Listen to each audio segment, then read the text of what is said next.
पश्चिम बंगाल में जब से चुनाव हुआ है तब से वहां की राजनीतिक बयानबाजी कुछ ज़्यादा ही तेज हो चली है।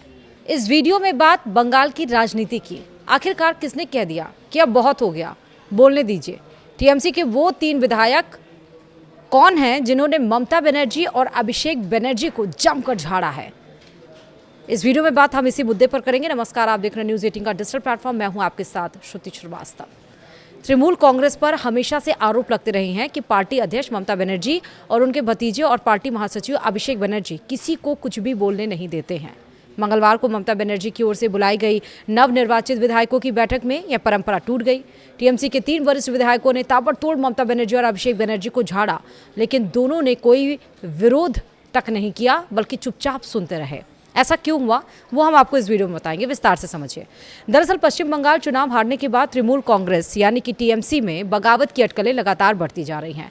चुनाव रिजल्ट आने से पहले जहां पार्टी मीटिंग में केवल ममता बनर्जी या अभिषेक बनर्जी बोलते थे, बाकी के लोगों का काम केवल सुनना होता था, लेकिन करारी हार के बाद टीएमसी पार्टी मीटिंग का यह मॉडल उल्टा होता हुआ दिखाई पड़ रहा है। मंगलवार को ममता बनर्जी और अभिषेक बनर्जी के कालीघाट वाले घर पर टीएमसी विधायकों की मीटिंग बुलाई थी।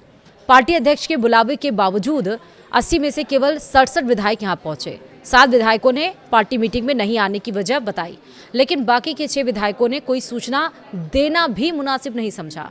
टीएमसी की मीटिंग शुरू होते ही पार्टी के 3 वरिष्ठ विधायक कुणाल घोष, ऋतव्रत बनर्जी और संदीप पान साहा एग्रेसिव होकर बोलने लगे। और गौर करने वाली बात यह रही कि जब ये तीनों विधायक बोल रहे थे तो ममता और अभिषेक दोनों चुपचाप सुनते रहे। उन्होंने तनिक भी बीच में टोका टाकी नहीं की। इन विधायकों ने विधानसभा चुनाव में पार्टी की करारी हार के बाद पार्टी के शीर्ष नेतृत्व की सीधे तौर पर आलोचना करने में कोई कोर कसर नहीं छोड़ी। सूत्रों ने बताया कि मीटिंग में तीनों विधायकों ने भवानीपुर में ममता बनर्जी की हार से अपनी बात शुरू की।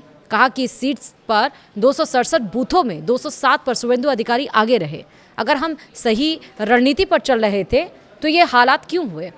द टेलीग्राफ में प्रकाशित खबर के मुताबिक बैठक से जुड़े कई सारे सूत्रों ने बताया कि बेलेघाटा के विधायक घोष, उलबेरिया पूर्व के विधायक ऋतव्रत और एंटाली के विधायक साहा पूरी तरह से नाराज दिखे। ये तीनों विधायक पार्टी महासचिव और डायमंड हार्बर से सांसद अभिषेक बनर्जी के करीबी माने जाते रहे हैं। तीनों ने एक सुर में कहा, अभिषेक के फैसले जिन्हें पार्टी पर जबरदस्ती थोपा गया था वही चुनाव में पार्टी की बुरी हार का कारण बना। उन्होंने सवाल उठाया कि रीपोलिंग से पहले जहांगीर खान ने फाल्टा से नाम वापस क्यों ले लिया। अभिषेक बनर्जी की तरफ इशारा करते हुए पूछा कि वो तो आपके लाडले हैं, फिर चुनाव लड़ने से भाग क्यों खड़े हुए? जब पार्टी नेतृत्व ने यह कहने की कोशिश की कि जहांगीर के फाल्टा से चुनाव न लड़ने के फैसले से पार्टी ने खुद को अलग कर लिया है और इस बारे में सोशल मीडिया पेज यानी कि सोशल साइट एक्स पर जानकारी भी दी गई थी, तो उन तीनों में से एक ने कहा, प्लीज़ मुझे बताइए कि आप मजाक कर रहे हैं। तीनों विधायक जिस तरह से बोलते जा रहे थे उसे देखकर बुआ यानी कि ममता बनर्जी और भतीजे अभिषेक बनर्जी को समझ में नहीं आया कि अचानक ये क्या हो गया, कौन सी आफत टूट पड़ी। वे दोनों बस चुपचाप बैठकर सुनते रहे। तीनों विधायकों की बातें सुनकर वह सन्न नजर आ रहे थे, लेकिन वे कुछ बोल नहीं पाए।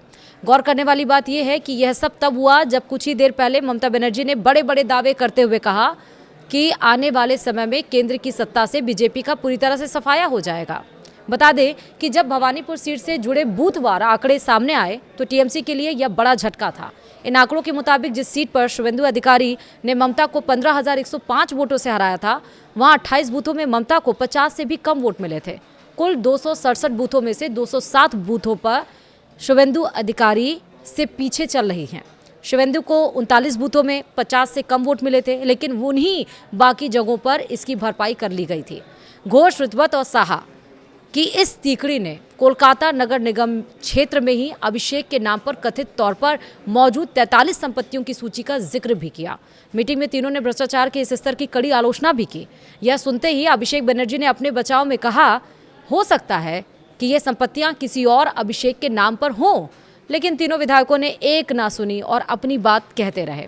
सूत्रों ने यह भी बताया कि एक विधायक ने कहा कि अभिषेक ने कहा था फाल्टा में एक इलेक्ट्रिक शमशान बनाया जाएगा जहां 4 मई के बाद हार्ट अटैक से मरने वालों का अंतिम संस्कार किया जाएगा। अब वह शमशान कौन बना रहा है और वहां किसका अंतिम संस्कार होगा? कुणाल घोष इतने ज़्यादा एग्रेसिव हो गए कि उन्होंने ये तक कह दिया, अब बहुत हो गया, अब पार्टी में सुनने की नहीं बोलने की आज़ादी वाली संस्कृति शुरू होनी चाहिए। उन्होंने कहा कि उनके कालीघाट वाले घर पर ऐसी बहुत सारी बैठकें हो चुकी हैं और अब हमें यानी कि तृणमूल को सड़कों पर उतरकर गरीबों और बेसहारा लोगों को भगवा बुलडोजर सेना से बचाना चाहिए। ये भी बताया जा रहा है, यानी कि सूत्रों के मुताबिक ये भी कहा जा रहा है कि ममता ने कथित तौर पर अपनी पुरानी हिदायत दोहराने की कोशिश की कि पार्टी के नेतृत्व के खिलाफ जो भी शिकायतें हों उन्हें लिख कर दिया जाए, लेकिन इस पर वे लोग हंस पड़े। ये भी बताया गया, हालांकि वहां मौजूद बाकी विधायक ज़्यादातर चुप ही रहे, लेकिन बाद में कई लोगों ने उन तीनों से बातचीत की और कहते मिले कि आपने सबसे पहले हिम्मत दिखाई और पार्टी के अंदर एक बहुत ज़रूरी सफाई अभियान की शुरुआत की है। तो इससे साफ नज़र आ रहा है कि टीएमसी के भीतर दो फाड़ होता हुआ नज़र आ रहा है। ममता बनर्जी की आंखें जहां कोई बोल नहीं पाता था, वहां अब लोगों के बोलने की हिम्मत भी नज़र आ रही है और आंखें तरेरने की भी। तो क्या हाल उत्तर प्रदेश में जिस तरह से बहुजन समाजवादी पार्टी का हुआ है, क्या पश्चिम बंगाल में टीएमसी का भी हो जाएगा? आपका क्या सोचना है? कमेंट में मुझे ज़रूर बताइएगा। फिलहाल वीडियो में इतना ही। नमस्कार।